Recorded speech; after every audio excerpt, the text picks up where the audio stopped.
میں ایک واقعہ سناتا ہوں جو خود میرے ساتھ پیش آیا. میرے پاس کئی سال پہلے کی بات ہے، جرمنی سے ایک صاحب کا میرے پاس خط آیا اور انہوں نے اپنا حال یہ لکھا کہ میں پاکستان میں تھا اور وہاں سے پھر میں روزگار کی تلاش میں جرمنی آ گیا. جرمنی جب آیا تھا تو اس وقت دین کا کوئی احساس میرے دل میں نہیں تھا، دین کی کوئی فکر میرے دل میں نہیں تھی. میں صرف دنیا کمانے کے لیے یہاں پر آ گیا تھا، تو نہ اپنے دین کی کچھ خبر تھی، نہ معلومات تھی، نہ اس پر عمل تھا. لیکن یہاں پر رہتے رہتے میں نے ایک کرسچن لڑکی سے میرے تعلقات ہو گئے اور پھر میں نے اس سے شادی کر لی. شادی کے بعد بھی کوئی دین کی طرف رغبت پیدا نہیں ہوئی، کوئی احساس پیدا نہیں ہوا. لیکن جب اولاد ہو گئی اور اولاد ذرا نشو و نما پانے لگی، ذرا سی وہ سمجھدار ہونے لگی، تو اس وقت میں نے دیکھا کہ میری کرسچن بیوی وہ اولاد کو کرسچینٹی پڑھا رہی ہے اور کرسچینٹی کی تعلیم دے رہی ہے. تو اس وقت میرے دل کا اندر کا سویا ہوا مسلمان جاگا کہ یہ میری اولاد ہے اور یہ کرسچن بننے جا رہی ہے، میری بیوی اس کو کرسچینٹی پڑھا رہی ہے. تو میں نے اپنی بیوی سے کہا کہ تم اس کو یہ کرسچینٹی مت پڑھاؤ. بیوی نے کہا میں کیوں نہ پڑھاؤں، یہ میری بھی اولاد ہے اور میں اس کو حق سمجھتی ہوں، تو اپنی اولاد کو بھی ویسے ہی بنانا چاہتی ہوں. میں نے کہا نہیں، کرسچینٹی حق نہیں ہے، اسلام برحق ہے. تو اس نے کہا مجھے ثابت کرو کہ کیوں برحق ہے اسلام اور کرسچینٹی میں کیا خرابی ہے. تو میرے پاس علم تو تھا نہیں، مجھے اپنے دین کا بھی پتہ نہیں تھا، کرسچینٹی کا بھی پتہ نہیں تھا.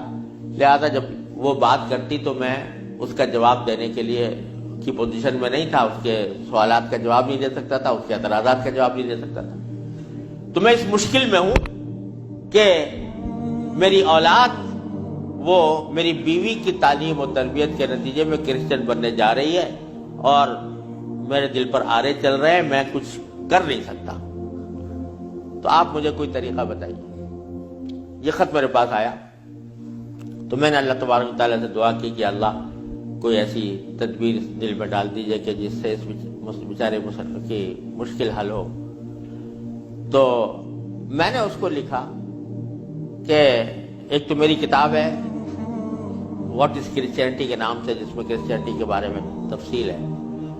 تو وہ کتاب میں نے بھیجی اور ساتھ میں اس سے کہا کہ آپ اپنی بیوی سے بحث کرنا بند کر دیں،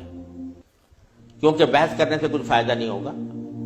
آپ کو خود معلومات نہیں ہے اور بحث کرنے سے ویسے بھی فائدہ نہیں ہوتا. جب بحث مباحثہ شروع ہوتا ہے تو ہر ایک آدمی چاہتا ہے دوسرے کو زیر کر دے، اس سے کوئی خاص فائدہ نہیں ہوتا. تو آپ بحث کرنا تو بند کر دیں، البتہ ان کو دو باتوں پر آمادہ کر لیں. ایک بات تو یہ کہ اس سے یہ کہیں کہ بھئی خدا کو تم بھی مانتی ہو اور میں بھی مانتا ہوں، اور یہ بھی مانتی ہو کہ خدا سے دعا کی جاتی ہے. تو آؤ ہم دونوں بیٹھ کر یہ دعا کریں، اکٹھے بیٹھ کر یہ دعا کریں کہ یا اللہ اگر اسلام برحق ہے تو ہمارا سینہ اسلام کے لیے کھول دیجئے، اس پر عمل کی توفیق عطا فرمائیے. اور اگر کرسچینٹی برحق ہے تو پھر کرسچینٹی کے اوپر ہمارا دل کو مطمئن کر دیجئے. دونوں مل کے یہ دعا کیا کریں. ایک تو اس بات پر اس کو آمادہ کریں، دوسرے اس بات پر آمادہ کریں میں کتاب بھیج رہا ہوں کہ وہ کتاب کا مطالعہ کر لیں. میں نے یہ لکھ تو دیا، اللہ تعالیٰ سے دعا بھی کی کہ اللہ میں نے لکھ تو دیا ہے، اس کو مؤثر و مفید بنا دیجئے. کچھ عرصے کے بعد اس ساتھی کا خط آیا. اس نے لکھا کہ الحمدللہ میری بیوی نے آپ کی دونوں باتیں تو مان لی ہیں اور کہا کہ یہ دعا بھی کروں گی اور یہ کتاب بھی پڑھوں گی، لیکن ابھی کوئی فرق نہیں آیا، معاملہ کیوں کا توں ہے. تو میں نے پھر ان کو خط لکھا کہ آپ گھبرائیں نہیں اور اس عمل کو جاری رکھیں، دعا کرتے رہیں، تو گھبرائیں نہیں. اس کے کچھ عرصے کے بعد ان کا خط آیا میرے پاس. اس میں انہوں نے لکھا کہ عجیب و غریب واقعہ ہو گیا. وہ یہ کہ میری بیوی وہ کسی جگہ کوئی ڈگری کورس کر رہی تھی، اس سلسلے میں یونیورسٹی گئی، اور یونیورسٹی سے واپس آتے ہوئے ہم دونوں واپس آ رہے تھے، وہ گاڑی ڈرائیو کر رہی تھی، میں اس کے برابر میں بیٹھا ہوا تھا، تو اچانک اس نے گاڑی ایک جگہ روک کر اور اس نے اپنا سر اسٹیئرنگ کے اوپر جھکا لیا اور بے تحاشا رونے لگی۔ میں سمجھا کہ خدا نہ کرے اس کے اوپر کوئی دل کا دورہ پڑا ہے یا کوئی تکلیف ہوئی ہے، تو میں پریشان ہوا۔ میں نے پوچھا کیا بات ہے، تو روتے روتے اس سے بولا نہیں جا رہا تھا۔ بمشکل جب میں نے بار بار پوچھا تو اس نے ایک جملہ کہا کہ میں اور کوئی تکلیف نہیں ہے، بس مجھے تم مسلمان بنا، اسلام میں قبول کرنا چاہتی ہوں۔ کہتے مجھے اپنے کانوں پر اعتبار نہیں آیا کہ یہ وہی عورت ہے کہ جو اتنی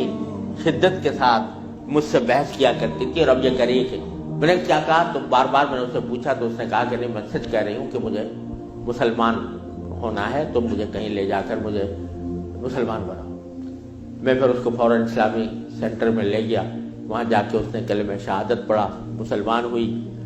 اور اس نے خط میں لکھا تھا کہ یہ اتفاق سے یہ دن رمضان کا تھا، اور آج پہلا موقع ہے کہ ہم دونوں نے سحری میں اٹھ کر ہم دونوں نے اکٹھا روزہ رکھا ہے، اور آپ کو خط لکھ رہے ہیں، اور دوسرا خط میری بیوی کی طرف سے ہے۔ تو دوسرا خط اس کے ساتھ تھا اس کی بیوی کی طرف سے، اور اس نے مجھے لکھا تھا کہ میں آپ کا شکریہ ادا کرتی ہوں کہ آپ نے مجھے ایک ایسا طریقہ بتایا جس کے ذریعے اللہ تبارک و تعالی نے مجھے ہدایت عطا فرمائی۔ تو یہ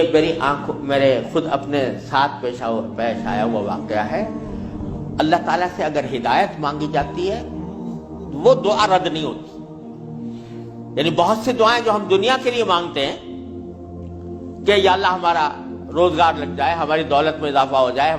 اس میں ضروری نہیں کہ اللہ تبارک و تعالیٰ وہی چیز دے دیں جو آپ نے مانگی ہے، اس لیے